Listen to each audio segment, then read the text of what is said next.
Dati akong katuwang ng pastor sa isang iglesia sa Pilipinas. Nang magsimula akong maglingkod sa iglesia noong 2012, ako ay aktibong sumasangkap sa lahat ng uri ng aktibidad. Nagtatag ako ng iba't ibang grupo ng Bible study. Nagbasa ako ng iba't ibang istorya ng Biblia sa mga bata. At inakay ang mga kabataan na makibahagi sa mga aktibidad ng iglesia. Nasiyahan ako sa bawat isang serbisyo. At ang maraming iba pang mga kapatid ay talagang masigasig din at aktibong nagpapalaganap ng ebanghelyo. May mga bagong mananampalataya na sumasali sa iglesia bawat linggo. Naramdaman ko na tila ang biyaya at mga pagpapala ng Diyos ay talagang nasa aming iglesia. Talagang nagpapasalamat ako sa Diyos. Amen. Minsan, wala akong sapat na pera para pamasahe sa bus upang pumunta sa mga prayer meeting o iba pang gawain ng iglesia. Ngunit masaya pa rin akong naglalakad papunta roon upang dumalo. Minsan, pakiramdam ko'y pagod na pagod ako. Ngunit kapag naiisip ko ang tungkol sa paggawa para sa Panginoon, parang hindi na ito mahirap. Amen. Isang gabi noong 2013, mayroon prayer meeting sa bahay ng pastor. Hinintay namin siya ng halos 2 oras bago siya dumating doon. Sinabi niya na galing siya sa isang pagpupulong na tumatalakay sa pagbubukas ng isang negosyo. Talagang nadismaya ako pagkarinig ko nito. Naisip ko ang isang sipi sa Biblia. Sino may hindi makapaglilingkod sa dalawang Panginoon sapagkat kapuputan niya ang isa at iibigin ang ikalawa? O kaya'y magtatapat siya sa isa at pawawalang halaga ang ikalawa? Hindi kayo makapaglilingkod sa Diyos at sa mga kayamanan. Tama. Naramdaman ko na dapat ang pastor ay nakatuon lamang sa paglilingkod sa Diyos at sa kanyang gawain sa iglesia.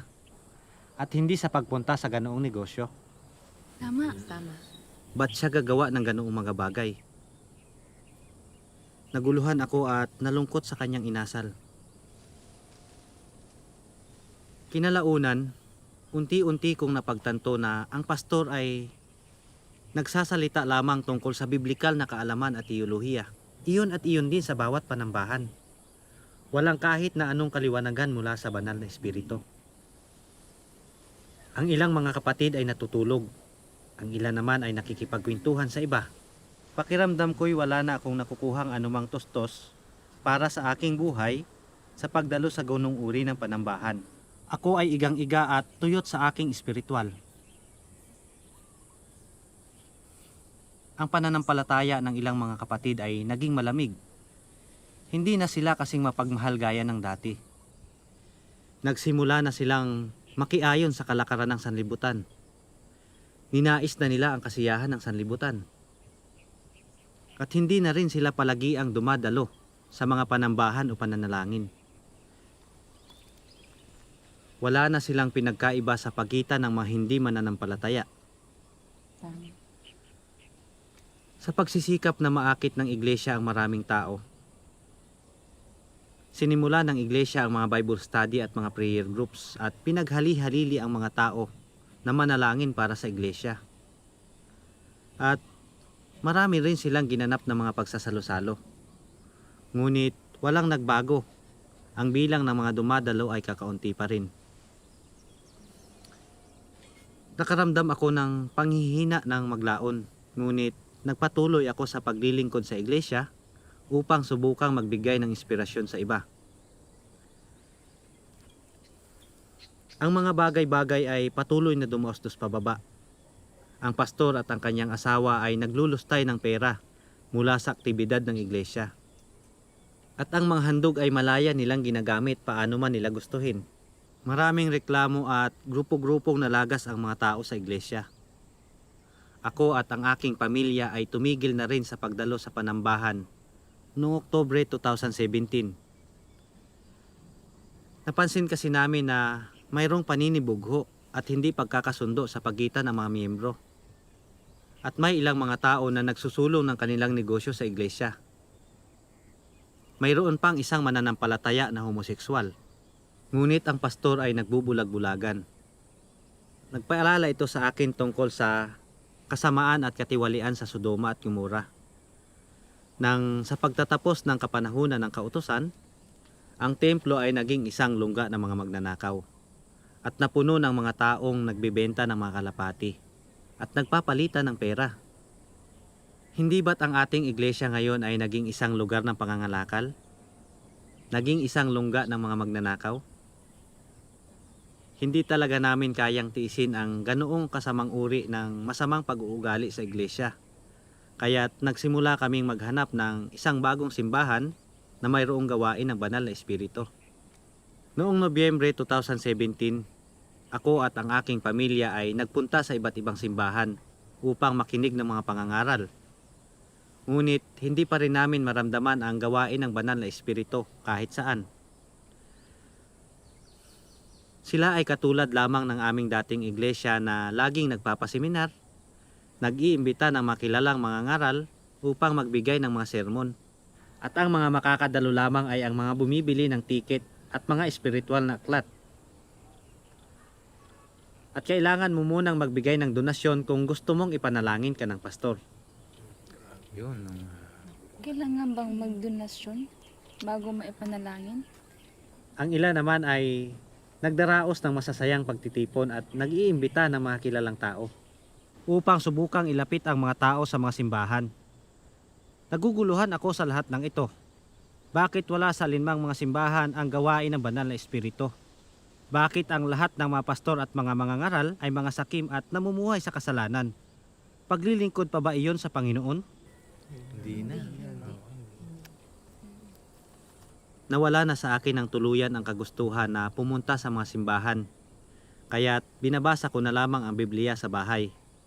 At ang aking buong pamilya ay nanalangin at nagtitipon ng magkakasama tuwing gabi. At nagbabahagian din kami ng ebanghelyo sa maghapon. Minsan, pumupunta kami sa ospital upang manalangin para sa mga pasyente. At hinihilingan din kami na pumunta upang manalangin para sa mga may sakit sa bilangguan. Pero hindi nagtagal, nalaman ng aming matandang pastor at ng kanyang asawa. Pagkatapos nun ay pumunta sila para makipag-usap sa bawat pamilya at kaibigan sa iglesia na aming sinusuportahan. Sinasabi nila na nagdudulot daw kami ng kaguluhan sa iglesia. Ang ibang mga matatanda ay hindi sumang-ayon sa kanyang ginawa. Kaya't nagreklamo sila sa regional director. Nakakagulat. Gayunpaman, sila ay pumanig sa pastor. Sinasabi nila na sumasalungat daw kami sa mga katuruan ng iglesia. Tinanggal nila kami. Nagalit talaga ako at naging napakanegatibo. Hindi ko maintindihan kung bakit naging ganoong kadilim ang simbahan. At kahit na ang mga pastor ay hindi maitaguyod ang mga turo ng Panginoon, subalit walang pagdidisiplina mula sa Panginoon. Karamihan sa mga matatanda ay umalis sa iglesia dahil sa pangyayaring iyon. Nais nila akong magsimula ng isang bagong iglesia at umaasang ako ang magiging pastor. Ngunit nalilito ako sa lahat ng nangyayari. Hindi ko na alam ang kalooban ng Panginoon. Ang aking sariling espiritu ay nakaramdam ng pagiging tigang at hindi ko na rin maramdaman ang presensya ng Panginoon. Taimtim akong nanalangin sa Panginoon tuwing gabi. O Panginoon, nais naming magsimula ng isang bagong simbahan. Ngunit hindi ko alam kung ito ba ang inyong kalooban o hindi. Kung iyon nga, mangyaring liwanagan mo ako. Noong Hunyo 2018, naghahanda na akong kumuha ng permit para sa isang bagong iglesia. Ngunit hinang-hina ako at hindi ko alam ang aking gagawin kapag naiisip ko kung paanong naging ganoong kapanglaw ang mga simbahan. Tumakbo ako sa dalampasigan upang manalangin ng 3:00 ng umaga. Hinihiling sa Panginoon na ipakita ang kanyang kalooban sa akin. Narinig ko ang isang himnong ito mula sa aking panaginip, isang gabi noong Hulyo. Holy, holy, are you Lord God Almighty? Ginising ako nito mula sa aking panaginip. Hinanap ko ito sa YouTube nung sumunod na araw. At nakita ko ang pelikulang ito sa Tagalog na may pinabagatang napakagandang tinig. Ako ay talagang nagulat sa nakita ko rito. Sinasabi rito na ang Panginoong Hesus ay nagbalik na Amen. Amen. Amen. at ang sangkatauhan ay nagkaroon ng tiwaling kalikasan mula ng magawang tiwali ni Satanas. At tayo ay namumuhay sa isang katayuan ng pagkakasala pagkatapos ay mangungumpisal. Hindi tayo lubusang maligtas malibang tanggapin natin ang paglilinis at paghatol ng mga salita ng Diyos. Amen. Ako ay talagang naantig at natuwa sa pelikulang ito. Masaya kong ibinahagi ang balitang ito sa aking pamilya. Amen. Amen. Pagkatapos nilang mapanood ay hinanap namin kung sino ang gumawa nito. At nakita namin na ang Iglesia ng Makapangyarihang Diyos ang nagpapatotoo na ang Panginoon ay nagbalik na. Amen. Mabuting balita yan. Magandang balita. Pagkatapos nun ay nanood pa kami ng maraming pelikula tulad ng pagsisiyasat sa Trinidad, nagbago ang pangalan ng Diyos at ang pagbubunyag tungkol sa misteryo ng Biblia.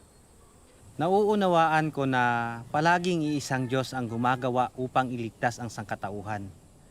Ngunit gumagamit siya ng iba't ibang pangalan para sa kanyang gawain sa iba't ibang kapanahunan. Kahit na siya ay gumagamit ng mga pangalang Jehovah, Jesus, Makapangyarihang Diyos, siya ay isang Diyos, iisang Espiritu.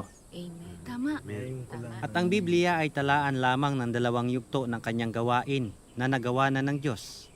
At kapag ang Diyos ay bumalik sa mahuling araw ay marami pa siyang mga salitang bibigkasin at ginagawa ang gawain ng paghatol simula sa tahanan ng Diyos. Amen.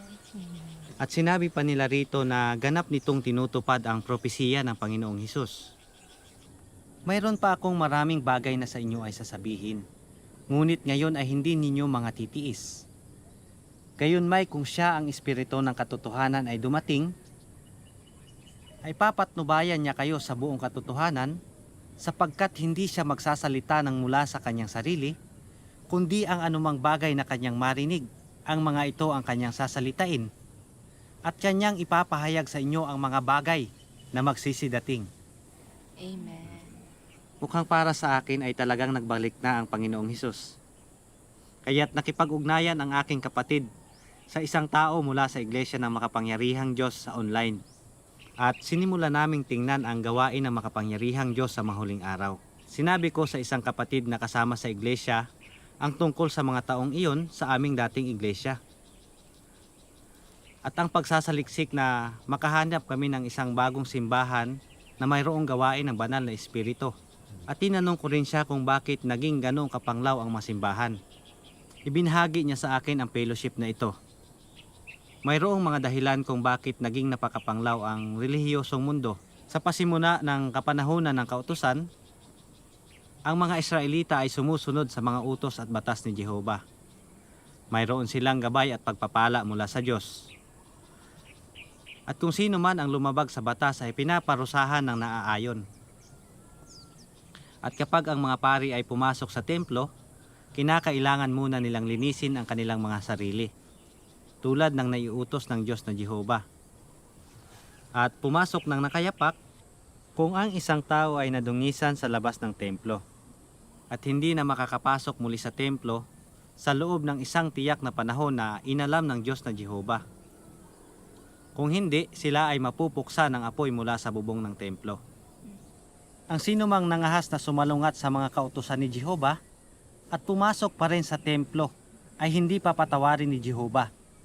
Kahit sino pa sila, kahit ang hari ng Israel. Ngunit sa pagtatapos ng kapanahunan ng kautusan, ang templo na dating napupuno ng kaluwalhatian ng Diyos na Jehovah ay naging mapanglaw. Hindi na itinaguyod ng mga Israelita ang batas. Ang mga pari ay nag-aalay ng hindi magagandang sakripisyo. Ang templo ay naging isang lungga ng mga magnanakaw at naging pamilihan. Matagal na itong iniwan ng Diyos tulad ng sinasabi sa Biblia. At pumasok si Jesus sa templo ng Diyos. At itinaboy niya ang lahat ng nangagbibili at nangamimili sa templo. At ginulo niya ang mga dulang ng mga mamamalit ng salapi. At ang mga upuan ng mga nagbibili ng mga kalapati. At sinabi niya sa kanila, nasusulat, ang aking bahay ay tatawaging bahay panalanginan, datapwat ginagawa ninyong yungib ng matulisan. Amen. Ang isang dahilan kaya ang templo ay namanglaw ay dahil ang mga pinuno ng mananampalatayang Hudyo ay hindi sumusunod sa mga batas ng Diyos. Ginagampanan lamang nila ang lahat ng uri ng relihiyosong ritual. Pinapanatili ang mga tradisyon ng mga tao, samantalang hindi sumusunod sa mga kautusan ng Diyos. Lubusan silang naligaw mula sa landas ng Diyos. Ginawa nila ang templo bilang isang lungga ng mga magnanakaw at naging mga kaaway ng Diyos, kung kaya't sila ay tinalikuran at kinaputan ng Diyos. Kung gayon ang biblikal na propesiyang ito ay natupad, ako'y magpapasapit ng kagutom sa lupain, hindi kagutom sa tinapay o kauhawan man dahil sa tubig, kundi sa pagkarinig ng mga salita ni Jehovah. Amen. Amen. Ang isa pang kadahilanan ay ang Panginoong Hesus ay gumagawa ng gawain ng kanyang pagtubos sa kapanahunan ng biyaya sa labas ng templo. Ang gawain ng Diyos ay sumulong, kaya't ang gawain ng banal na Espiritu ay nagbago. Amen. Amen. Kasabay ng bagong gawain ng Diyos, sinimulang itaguyod ng Espiritu ang gawain ng Panginoong Hesus. Kaya't lahat ng mga tumatanggap sa bagong gawain ay nakakatamo ng tustos at paggabay mula sa Panginoong Hesus. Amen. Amen. Ang kanilang mga kasalanan ay pinatawad at napalaya sila sa pagkundina at paghihigpit ng batas. Tinatamasa nila ang mga biyaya, pagpapala, kapayapaan at kagalakan na ibinibigay ng Panginoon. Ngunit ang mga nananatili sa templo at matigas na kumapit sa dating batas na tumanggi at lumaban sa bagong gawain ng Panginoong Hesus ay pinabayaan, tinanggal ng gawain ng banal na Espiritu. Kung kaya't sila ay nahulog sa kadiliman at kapanglawan. Ito ang dahilan kung bakit ang mundo ng relihiyon ay naging mapanglaw sa dakong huli ng kapanahunan ng kautusan. Amen. Amen. Ang relihiyosong mundo ngayon ay pareho lamang. Iprinopesiya ng Panginoong Hesus at dahil sa pagsagana ng katampalasanan, ang pag-ibig ng marami ay lalamig. Ang katampalasanan sa relihiyon ngayon ay lumalago, di ba? Ipinapangara lamang ng mga pastor at matatanda ang tungkol sa kanilang kaalaman sa Biblia para magpakitang gilas. Samantalang hindi nila ibinabahagi ang kanilang karanasan o pagkaunawa sa mga salita ng Panginoon. Hindi sila nagpapatotoo sa Diyos o nagtataas sa Kanya. Hindi sila sumusunod sa mga utos ng Panginoon. Sinusunod lamang nila ang mga turo ng tao at gumaganap ng mga relihiyosong ritual. Lahat sila ay naligaw mula sa daan ng Panginoon. Kung kaya't sila ngayon ay tinatanggihan ng Panginoon. Ito ang pangunahing dahilan kung bakit nawala sa mundo ng relihiyon ang gawain ng banal na Espiritu. Tama. Ang isa pang kadahilanan ay ang Diyos ay gumagawa ng kanyang bagong gawain sa mga huling araw. Ang makapangyarihang Diyos, ang Kristo ng mahuling araw, ay gumagawa ng kanyang gawain ng paghatol simula sa tahanan ng Diyos. Amen. Amen. Sa pundasyon ng gawaing pagtubos ng Panginoong Hesus. Ipinapahayag niya ang lahat ng katotohanan upang iligtas ang sangkatauhan, upang lubos na linisin at iligtas tayo. Habang sumusulong ang gawain ng Diyos, sumasabay ang gawain ng banal na Espiritu sa gawain ng paghatol ng makapangyarihang Diyos. Ang lahat ng nakikinig sa tinig ng Diyos na tumatanggap at nagpapasakop sa bagong gawain ng paghatol ng makapangyarihang Diyos sa mahuling araw ay nadadala sa harapan ng trono ng Diyos. Amen. Dumadalo sila sa piging ng kasal ng kordero.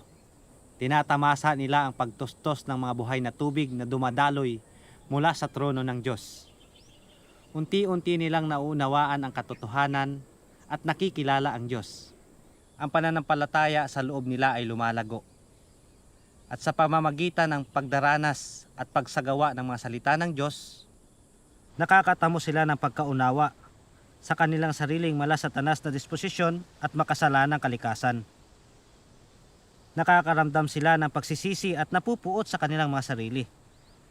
Tunay silang nagsisisi sa Diyos at namabago naman ng kaunti ang kanilang disposisyon.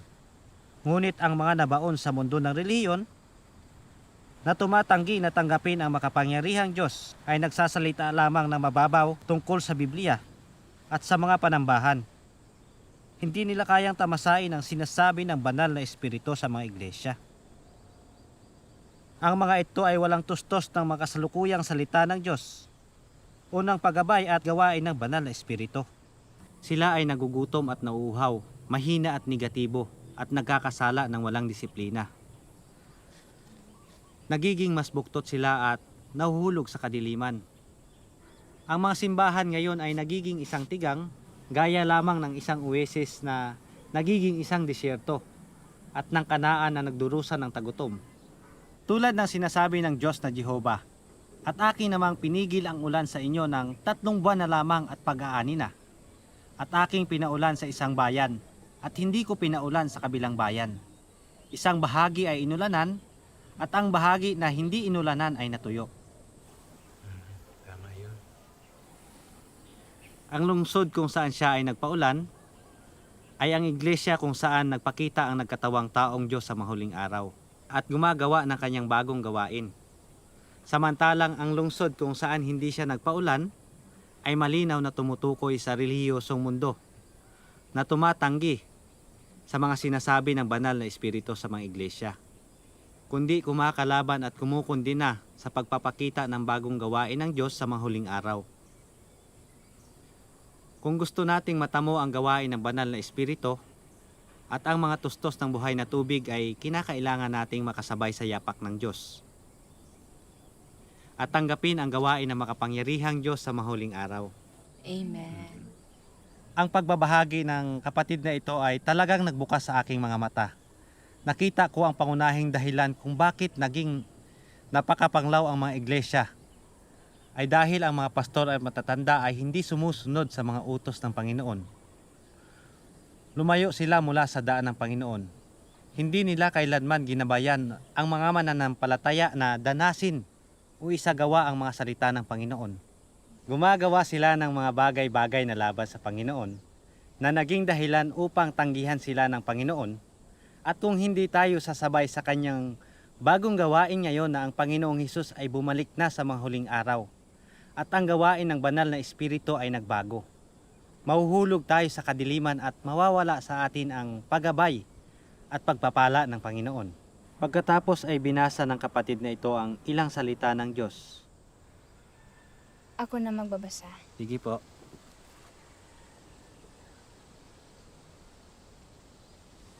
Sabi ng makapangyarihang Diyos, hindi kailanman muling magsisimula ang Diyos sa amang iba pa. Tutuparin ng Diyos itong katunayan. Panalapitin niya ang lahat ng sangkatauhan sa buong sansinukob sa kanyang harapan, at sasambahin ang Diyos sa lupa, at ang kanyang gawain sa ibang mga lugar ay titigil, at mapipilitan ang mga tao na hanapin ang tunay na landas. Ito ay magiging kahalintulad ni Jose. Ang lahat ay nagsilapis sa kanya para sa pagkain, at yumukod sa kanya, sapagkat siya'y mayroong mga bagay na makakain. Upang maiwasan ang taggutom, ang mga tao ay mapipilitang hanapin ang tunay na landas. Ang buong relihiyosong pamayanan ay daranas ng matinding taggutom, at tanging ang Diyos na ngayon, ang siyang bukal ng buhay na tubig na taglay ang palaging umaagos na bukal na inalaan para sa kasiyahan ng tao. At darating ang mga tao at aasa sa Kanya. Bilang isa na naniniwala sa Diyos, dapat mong maunawaan na ngayon, sa pagtanggap ng gawain ng Diyos sa mga huling araw at ng lahat ng gawain ng plano ng Diyos sa iyo, ikaw ay talagang nakatanggap na ng malaking pagpaparangal at kaligtasan mula sa Diyos. Ang lahat ng gawain ng Diyos sa buong sansinukob ay nakatutok na sa kalipunang ito ng mga tao. Nailaan na niya ang lahat ng kanyang pagsisikap para sa inyo, at isinakripisyo ang lahat para sa inyo. Kanyang nabawi na at naibigay sa inyo ang lahat ng gawain ng Espiritu sa buong sansinukob. Iyan ang dahilan kung bakit ko sinasabing kayo ang mapalad. Higit pa rito, nailipat na niya ang kanyang kalwalatian mula sa Israel. Ang kanyang hinirang na bayan sa inyo nang sa gayon ay lubusang maipamalas ang layunin ng kanyang plano sa pamamagitan ninyong kalipunan ng mga tao. Sa makatuwid, kayo yoong mga tatanggap ng pamana ng Diyos at higit pa, ang mga tagapagmana ng kalwalatian ng Diyos. Amen. Amen. Ipinagpatuloy niya ang kanyang pagbabahagi. Ang mga salita ng makapangyarihang Diyos ang nagpapaliwanag ng dahilan tungkol sa kapanglawan ng relihiyosong mundo. Makikita natin na kalooban ng Diyos sa likod nito ay upang pakilusin ang mga tao na hanapin ang tunay na daan at ang gawain ng banal na espiritu. Amen. At ang mga yapak ng Diyos, ang layunin niya ay dalhin ang mga tunay na mga mananampalataya mula sa bawat relihiyon at denominasyon na naghihintay sa pagpapakita ng Diyos sa harapan ng kanyang trono, Amen. Amen. upang sila ay mahatulan at malinis at magawang mga mananagumpay sa harapan ng mga sakuna. Iyon ang dahilan kung bakit sinabi ng Diyos, ang lahat ng gawain ng Diyos sa buong sansinukob ay nakatutok na sa kalipunang ito ng mga tao. Nakikita natin na ang gawain ng banal na espiritu ay lumipat na sa kanila na mga tumanggap sa gawain ng makapangyarihang Diyos sa mga huling araw.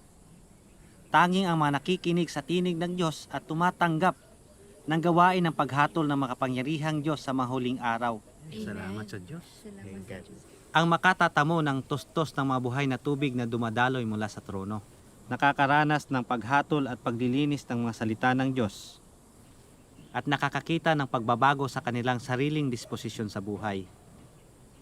At sa kahuli-hulihan ay magiging ganap na ligtas at pumapasok sa kaharian ng langit. Ang sino mang tumatanggi sa gawain ng makapangyarihang Diyos sa mga huling araw at hindi makakaranas ng paghatol at paglilinis ng mga salita ng Diyos, ay aalisin ng Diyos. Tatangi sila at mangangalit ang kanilang mga ngipin sa matitinding sakuna. Ang pagbabahagi ng kapatid na ito ay isang pagbubunyag para sa akin. Masiglang sinabi ko, hindi nakakagulat kung bakit ang lahat ng iglesia ay nagiging napakapanglaw sa loob ng maraming taon. Napakarami kong pinuntahan ngunit hindi ko nadama kahit kailan ang gawain o paggabay ng banal na espiritu. Wala rin akong gawain ng banal na espiritu. Nahulog ako sa kadiliman at kahit gaano ko pabasahin ng Biblia o manalangin, ay hindi ako makakatamo ng pagliliwanag. Ngayon ko napagtanto na nakapagsimula na ang Diyos sa kanyang gawain ng paghatol simula sa tahanan ng Diyos sa mga huling araw. At ang gawain ng banal na espiritu ay nagbago na. Kung nananatili ako sa mundo ng relihiyon, ay tatalikuran lang ako at aalisin ng Panginoon. Kung gayon, hindi na ako makakapasok kahit kailan sa kaharian ng langit. Kaya't kailangan nating tingnan kaagad ang gawain ng makapangyarihang Diyos sa mahuling araw. Amen. Amen. Nagpapasalamat talaga ako sa paggabay at pagtutulot na marinig ang tinig ng Diyos na nagbalik sa mahuling araw. Amen. Amen. Salamat sa Amen. Diyos. Nang maglaon ay nabasa ko ang ilang mga salitang ito mula sa Diyos. Ako na magbabasa, kapatid. Sige.